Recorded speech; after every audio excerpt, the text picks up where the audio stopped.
अश्वत्थामा बोला, मित्र ठीक है, यदि तुम्हारी ऐसी ही इच्छा है तो तुम एक की बात करते हो, मैं पांचों का सिर लेके आऊंगा। चल पड़ा अश्वत्थामा अर्धरात्रि के समय। यहां भगवान पांडवों से बोले कि भैया चलो, क्यों ना चलकर कोई उत्सव मनाया जाए, आखिर विजयश्री प्राप्त हुई है। तो भगवान पांडवों को उनके शिविर से निकाल करके ले गए और द्रौपदी के 5 पुत्र आकर के उनके शिविर में पांडवों की सैया पर सो गए। अब अश्वत्थामा जानता है कि इस समय पांडवों से लोहा लेना उचित नहीं है, क्योंकि पांडव शक्तिशाली हैं और वो अकेला क्या बिगाड़ सकता है। तो काग उल्लूक विधि से युद्ध करें, पीठ पीछे हमला। पांडव तो चले गए, द्रौपदी के पुत्र आकर सैया पर लेटे थे। अर्धरात्रि के समय जब अश्वत्थामा आया तो 5 पांडु पुत्रों को 5 पांडव समझ करके सबका सिर काट दिया। रक्त वमन करते हुए वो सिर लेकर के दुर्योधन के पास पहुंचा। देखो मित्र, तुम एक की बात कर रहे थे, मैं 5 के सिर ले आया। दुर्योधन बड़ा प्रसन्न हुआ, अरे वाह, तुमने तो वो कर दिया जो मैं नहीं कर पाया। लेकिन जैसे ही दुर्योधन ने गौर से देखा तो पहचान गया, बड़ा दुखी होकर बोला, अरे मित्र, तूने ये क्या कर दिया?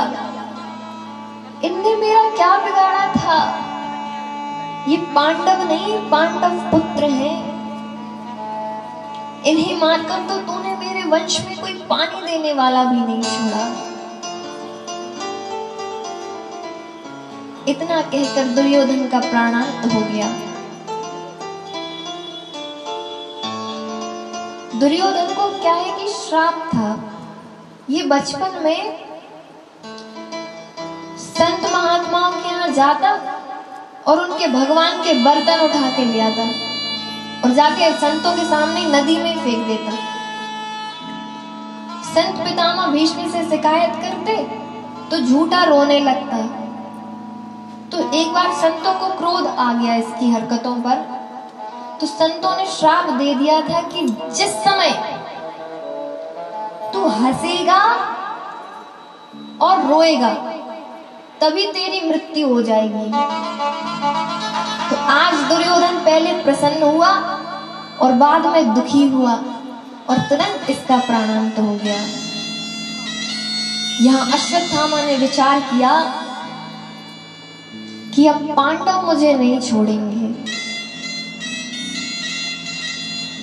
द्रौपदी को जैसे ही पुत्रों के इस घटना के विषय में पता चला तो दुखी होकर रोने लगी। माता शिशूनां निधनम् निशम्य घोर परियल्मना तदा रूप दुष्कला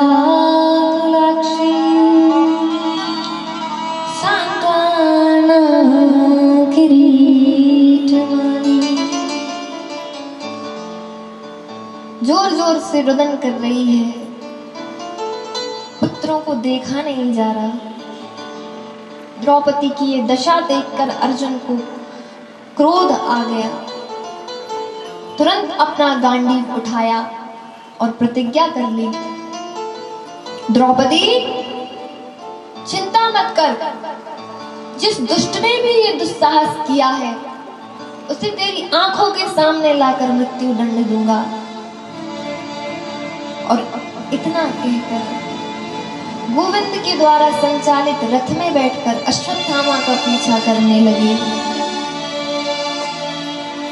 अश्वत्थामा ने देखा अर्जुन आ रहा है, ये मुझे नहीं छोड़ेगा,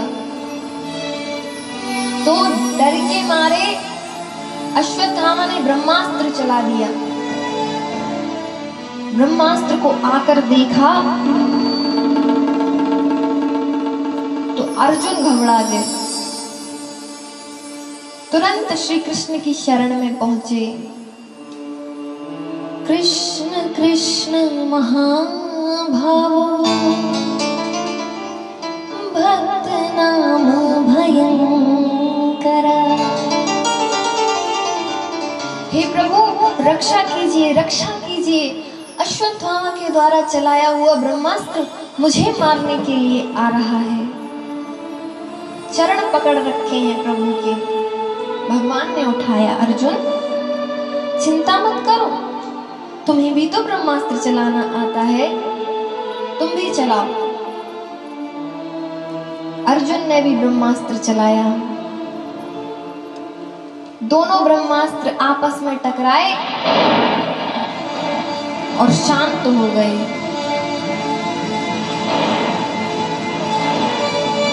अर्जुन ने जाकर के अब अश्वत्थामा को पकड़ा और पकड़कर रस्सियों से बांध दिया।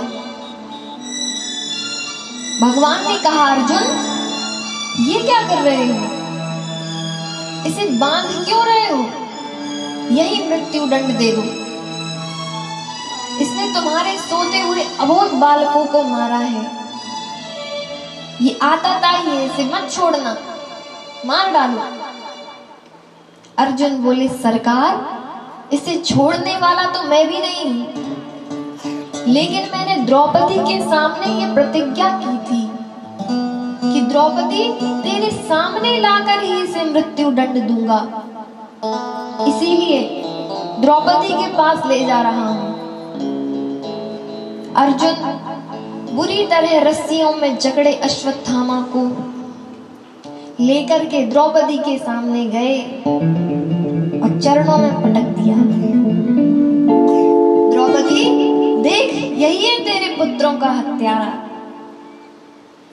द्रौपदी ने देखा अश्वत्थामा को, तुरंत उठकर गई, महाराज ये क्या कर रहे हैं? अश्वत्थामा की रस्सियां खोलने लगी। मुंचता मुंचता मेषु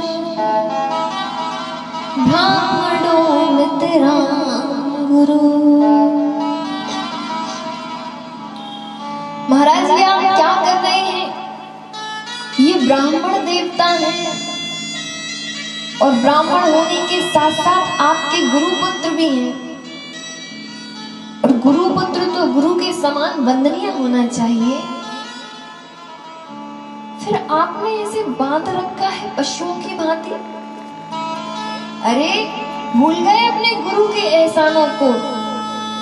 जो शस्त्र विद्या आपने पुत्र को भी नहीं सिखाई, वो तुम्हें सिखाई, और आज तुमने उनके बालक को पशुओं की भांति रस्सी में जकड़ रखा है। द्रौपदी अश्वत्थामा को मुक्त करने की प्रार्थना कर रही है और अश्वत्थामा लज्जित हो रहा है। अर्जुन बोले, द्रौपदी इसने तुम्हारा एक नहीं 5 पुत्रों के वध कर दिए और तुम्हें इस पर दया आ रही है? द्रौपदी बोली, महाराज मुझे इस पर तो बिल्कुल दया नहीं आ रही, परंतु मैं नहीं चाहती कि जिस दुख से होकर मैं गुजर रही हूं उससे तुम्हारी गुरुमा गुजरे। जिस दुख में मुझे बिलखना पड़ रहा है उसमें तुम्हारी गुरुमा को बिलखना पड़े, क्योंकि नाथ आज मैं जान गई कि पुत्रों के जाने की पीड़ा क्या होती है। जिस माँ के सामने उसके बेटे चले जाए ना, उसके लिए इससे बड़ा दुख और कोई हो ही नहीं सकता। मैं नहीं चाहती कि आपकी गुरु माँ कृपी, जिनके पति द्रोणाचार्य जी पहले ही चले गए युद्ध में, अब आप उनके पुत्र का भी वध कर दें। मेरे पुत्र ना सही, परंतु मुझे कम से कम अपने पति का आश्रय प्राप्त है। लेकिन आपके गुरु माँ, जिनके पति तो पहले ही चले गए, अब आप उनसे उनका बेटा भी छीन लेंगे तो बेचारी बिल्कुल निस्सहाय हो जाएगी। ऐसा मत करो नाथ। युधिष्ठिर को द्रौपदी के वचन बिल्कुल सत्य लगे।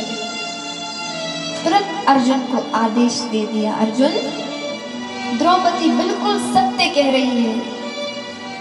भला बुरा चाहे जैसा भी हो, पर है तो हमारा गुरु पुत्र ही ना, हमारे लिए सर्वदा वंदनीय है।